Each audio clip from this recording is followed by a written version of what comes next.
এই মুহূর্তে তোর ব্রতর উপর অভিমান হয়েছে বলে তুই এইসব কথা বলছিস। পরের সময়ের সাথে সাথে দেখবি এগুলো ঠিক হয়ে যাবে। ব্রত যে অন্যায়টা করেছে সেটার শাস্তিও পাবে, কিন্তু যে অন্যায়টা ব্রত করেনি সেটা শাস্তি আমাকে পেতে দেব না। সব ঠিক হয়ে যাবে। তাহলে আজ থেকে কিন্তু আমি আমার ঝিলিকে, মানে আমাদের ঝিলিমিলিকে আগের মতোই হাসি খুশি দেখতে চাই। দেখতে পাবো তো? পাবো তো?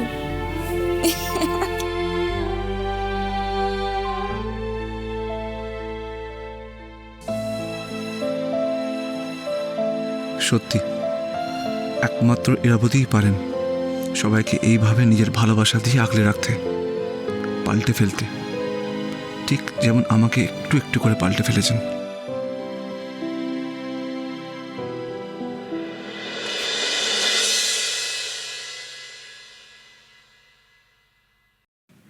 কি কি কি মানেটা কি? মানেটা তো তুই বলবি আমায়। ও, তো তুই এখানে কি করছিস? দেখছি, আর অনেক দিন ধরে তোকে ফলো করছি। তো ফলো করছি মানে? ফলো করছি মানে এখনো তুই ইরাবতীকে লুকিয়ে লুকিয়ে দেখিস কেন বলতো? এই আবার কি কথা? আবার কি কথা? কখনো আমায় দেখেছিস মেঘনাকে জানলার ফাঁক দিয়ে, দরজার পাশ দিয়ে লুকিয়ে লুকিয়ে দেখতে? এরকম কখন করে বলতো? অন্যের স্ত্রীকে যখন কেউ দেখে তখন করে। আরে ও তো তোর নিজের। অভিক, কি অভিক? ইরাবতী তো তোর নিজের স্ত্রী, ওকে কেন লুকিয়ে লুকিয়ে দেখিস তুই? দেখ বাজে বকিস না। হ্যাঁ, এই কোথায় যাচ্ছিস? শোন না শোন না, তোর সাথে একটা কথা আছে, কানটা এদিকে নিয়ে। এই তুই কি বলছিস? কি তোর মুখে কিছু আটকায় না? ভুলে যাস না আমি তোর দাদা হই। দাদা? আচ্ছা বল না ফুলসজ্জায় ঠিক কি করেছিলি? মানে ইরাবতী তোকে গান শোনাল আর তুই মুগ্ধ হয়ে শুনে গেলি? হ্যাঁ ওই। এই তুই কি করে জানলি? ধর, কি করে জানলি? তোদের এই আপনি আগে দেখলে না যে কেউ বুঝে যাবে। কত কষ্ট করলাম, কত কষ্ট করে বিয়ে দিলাম, নিজে হাতে ফুলসজ্জার খাটটা শুদ্ধ সাজিয়ে দিলাম। কি করলি? পুরো ব্যাপারটায় জল ঢেলে দিলি। ধুর। এতদিন বিয়ে হলো, ভালোবাসাটাই ঠিক করে তৈরি হলো না। তোকে নিয়ে না কিছু হবে না জানিস তো, সেই জন্য তোদের কথায় কথায় এত অভিমান আসে। এই আমাকেই না আবার একটা প্ল্যান করতে হবে, কিছু একটা প্ল্যান করতে হবে। পেয়ে গেছি মামু। কি কি শুনছি এসব? না তুইও ইরা,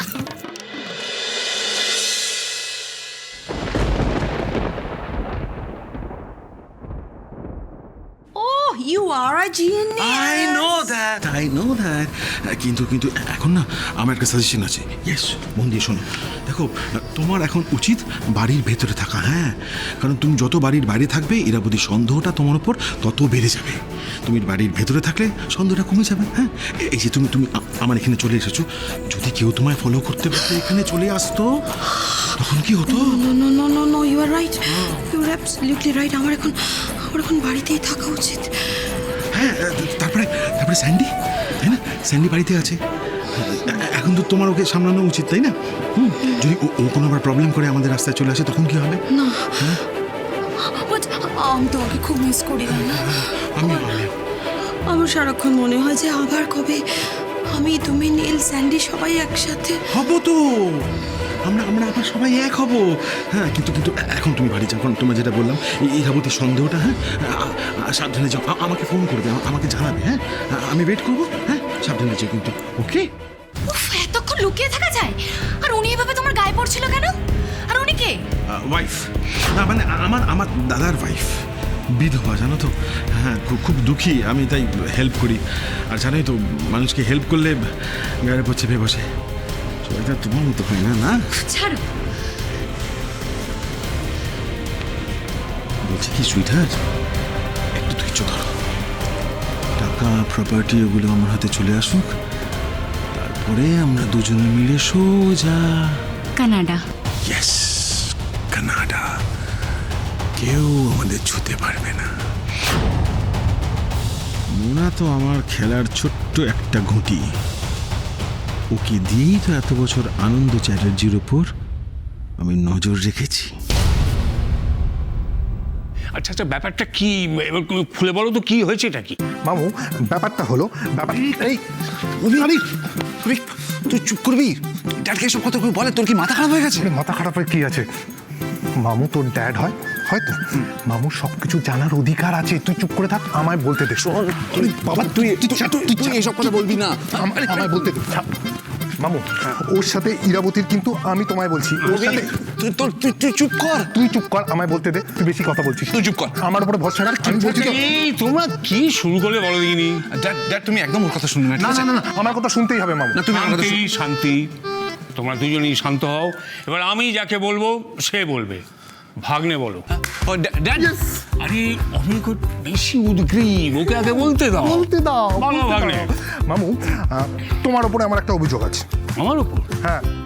এই চুপ, এ বলতে দেবে না। তুই এখানেই দাঁড়িয়ে থাকবি, চুপ, একদম চুপ। মামু এদিকে শোনো, তুমি তোমার ছেলে আর বৌমার দিকটা না ভালো করে দেখছো না। কেন, কিছু মিস করে গেলাম নাকি? আসল জিনিসটাই তো মিস করে গেছো। কিরকম? দেখো, বিয়ের পর থেকে ওরা এত ঝামেলা সামলাচ্ছে, একটু বোঝার চেষ্টা করো মামু। এরকম উদাসীন হয়ে থেকো না। মানে ওদের দুজনের ব্যাপারটাই ঠিক জমছে না। জমছে না? ও, তাহলে কি করা যায় ভাগ্নে? হানিমুন, এতদিন বিয়ে হয়ে গেল ওদের, হানিমুনে ওরা যায়নি। অভিক তুই চুপ। ঠিক, এই ব্যাপারটা তো মাথা থেকে বেরিয়ে গেছিল। তার মানে তুমি হানিমুনের ব্যবস্থা করতে বলছো? এক্স্যাক্টলি, কিন্তু তারও আগে আমার একটা প্ল্যান আছে। কি কি কি? দেখো, এখন দাদাভাই বাড়ি চলে এসছে, সবাই ভালো মুডে আছে, ঠিক কিনা? একদম ঠিক। তাই আমি চাই কাল একটা শুভ দিন, পয়লা বৈশাখ, এরকম একটা দিন তুমি এমনি এমনি যেতে দেবে? ওটাই এমনি এমনি যেতে দেবো না। কাল চমৎকার খাওয়া দাওয়ার ব্যবস্থা করব, ইরাবতীর গান শুনবো, আর আর আকাশ আর ইরাবতী স্পেশাল পারফরমেন্স দেখব। স্পেশাল পারফরমেন্স মানে? মানে কাল শেষের কবিতায় একটা অনুষ্ঠান হতে চলেছে। সাংস্কৃতিক অনুষ্ঠান? এক্স্যাক্টলি, তবে পাবলিকের ডিমান্ডে, মানে সবাই চায় আকাশ আর ইরাবতী কিছু একটা করুক। সে গান হতে পারে, নাচ হতে পারে, যাই। কিসের ডিমান্ড? হ্যাঁ, এটা পাবলিকের ডিমান্ড না তোর ডিমান্ড? তুই তো যা বলার বলছিস। আমি বলছি, আচ্ছা এখানে যারা যারা উপস্থিত সবাই আমায় সাপোর্ট করছে, কি তোমরা আমার সাথে আছো তো? আমিও আছি। দেখেছিস, সবাই আমার সাথে আছে। ড্যাড আমি এসব করতে পারবো না, এটা আমার দ্বারা হবে না। দেখেছো দেখেছো মামু?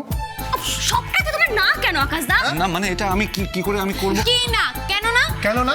শোনো, আমরা তোমার কেউ না শুনবো না। শুনবো না। ড্যাড প্লিজ তুমি সবাইকে না করে দাও। কেন? কেন? স্যান্ডি,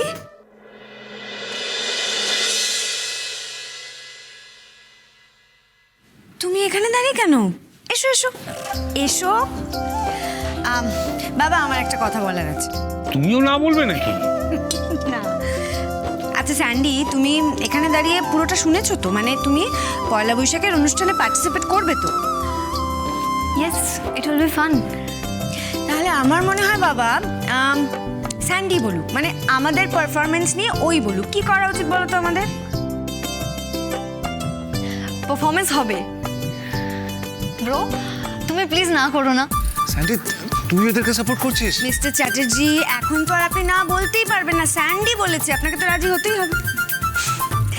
কিন্তু শুধু আমরা নই, পয়লা বৈশাখের অনুষ্ঠানে কিন্তু সবাইকে পার্টিসিপেট করতে হবে। রাজি? হ্যাঁ, আমরা রাজি।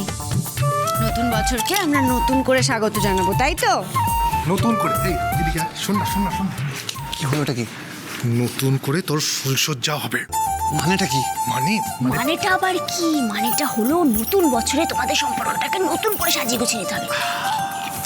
এরা এদিকে এসো। আরে কি হলো? কি করছিস বল? আরে হাতটা দে। মেঘনা, ও আগাম শুভেচ্ছা রইল। মেঘনা চলে এসো। হবে